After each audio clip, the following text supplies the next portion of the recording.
Welcome, brave souls, to Midnight Whispers. Traverse this realm at your own peril. For within these tales lurk horrors most foul. Tonight's tale may twist the very fabric of your sanity. And a word to the wise, this narrative paints pictures of terror not meant for every eye or ear. Venture ahead if you dare, but remember, you have been warned.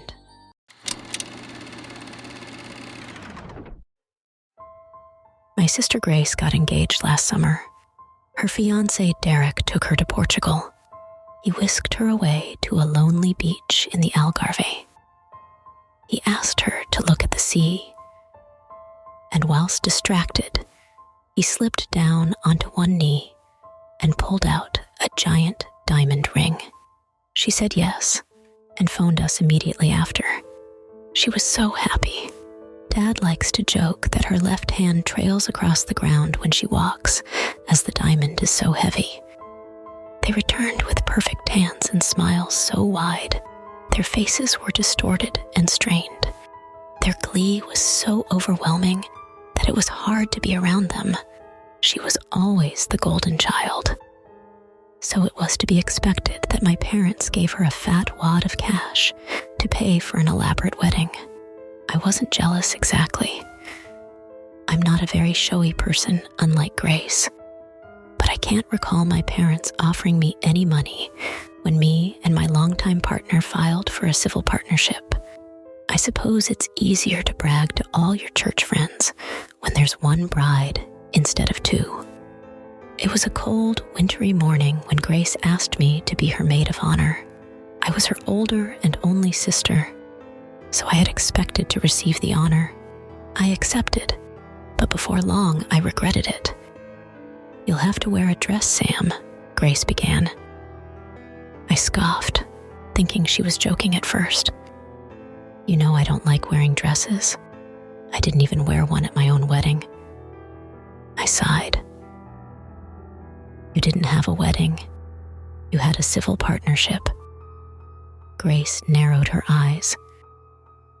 "This is my wedding. You'll do it for me, won't you?" "Fine. I'll wear a damn dress. Just not pink. It makes me look washed out." Of course, Grace presented me with a pale pink number that she insisted was lilac. It was also 2 sizes too small. A bit of Spanx and a diet, she insisted, would rectify that problem. Don't complain. Just say yes. Easy life.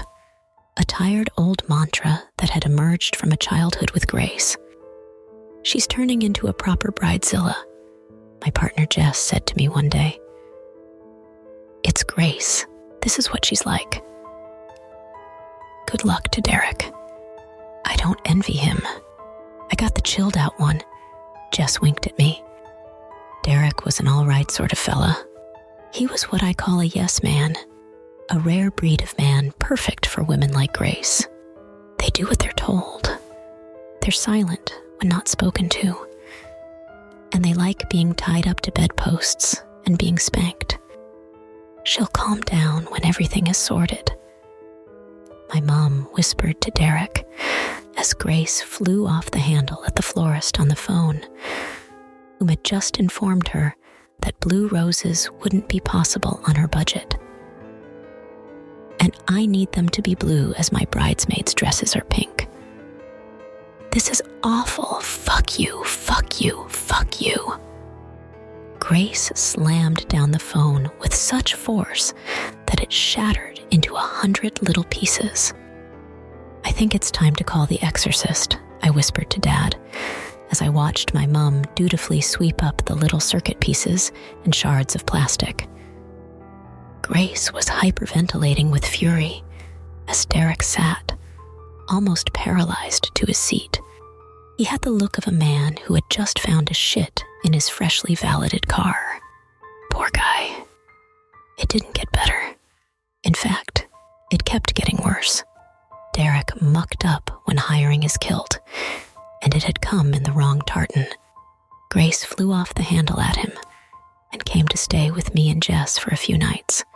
She was almost green when she arrived at the door, and there were scratches all down her face from where she had ripped at her own skin in a fit of stress and vitriol. The caterer called the next day and told her that the pork belly was no longer in stock due to an issue with their supplier. Red and furious, Grace informed them if they couldn't manage their supply, she would rip my iPhone. Then it was the photographer, insisting that she couldn't make Derek look 2 feet taller in every single photo. Then it was a flower girl who lost a tooth, whose mother refused to source a denture for. I did manage to fit into my hideous dress in the end. Thank you, Weight Watchers. Your ping meals are satisfactory. I fulfilled my duties perfectly for fear of her wrath. Her bachelorette party was exquisitely planned. I took her to a fancy sushi restaurant in Glasgow, hired a limo and a private room in her favorite club. Grace, however, did not seem to be enjoying herself. Did I do something wrong? I asked her, taking a long sip of my margarita. No, I mean, this is great. Surprisingly, you did great. Grace forced a smile, glancing around at the fancy restaurant. She looked as though she was in pain. I'm just not feeling too great. I might have to leave. Oh God. She stood to her feet, and as her body straightened out, she jolted as if she had received an electric shock. Then I saw it, blood pooling at her sides and down the outside of her thighs. White as a sheet, she collapsed to the ground, her bride-to-be sash-stained scarlet. An exhilarating ambulance ride later, me and Jess found ourselves waiting, still drunk, in a hospital lobby. Mom and Dad were on their way, but Derek hadn't answered his phone. He worked long nights, so it wasn't out of the ordinary. Before my parents could get there, the doctor emerged from the theater with a look of discomfort on his face. Are you the next of kin of Grace Hartley? We nodded. Grace had to undergo a blood transfusion, as well as an operation to seal the wounds on her leg. We are recommending a further stay on our psych ward, as it appears that these wounds were self-inflicted. Wounds? My brows twisted together. There was considerable damage on her thighs, as well as on her hips caused by a sharp object. The angle of these wounds suggests that they were caused by Grace herself, as well as the, crude attempts to stitch these wounds together. When she had stood up at the sushi restaurant, all her makeshift stitches had come undone, but it was much worse than the doctor had suggested. When Grace woke up in the psych ward, she immediately discharged herself. My weak-willed mom refused to have her sectioned. Tearfully, and drugged up the wazoo with morphine, she admitted what she had done. I just wanted Hiccup to be able to fit into my wedding dress. She stammered out between tears. So I just cuckoo cut off some. I turned gray. I deal with grave situations with comedy, so I found it very hard to withhold suggesting Weight Watchers. Where's Derek? Jess asked, noting the empty spot on the couch. He's on a work holiday. He'll be back soon, Grace explained away. At least I fit into the dress now. Everything has to be perfect. But Derek didn't return. Grace kept saying that his work holiday had been extended. But as the weeks went on, we all began to suspect he had finally had enough of getting spanked and saying yes, and hightailed it away from all the crazy. The day finally arrived. Jess and me both slipped into our ghastly dresses with dread pooling in our intestines. It was going to be awful. He wasn't going to show. Grace was going to lose her mind. And the wedding photographer was going to get a day off. Thank you, Sam. You've done everything right. I wasn't expecting you to be the only one to really get my vision. She hugged me in her beautiful white gown. She flinched a little in pain as her wounds were compressed between our bodies.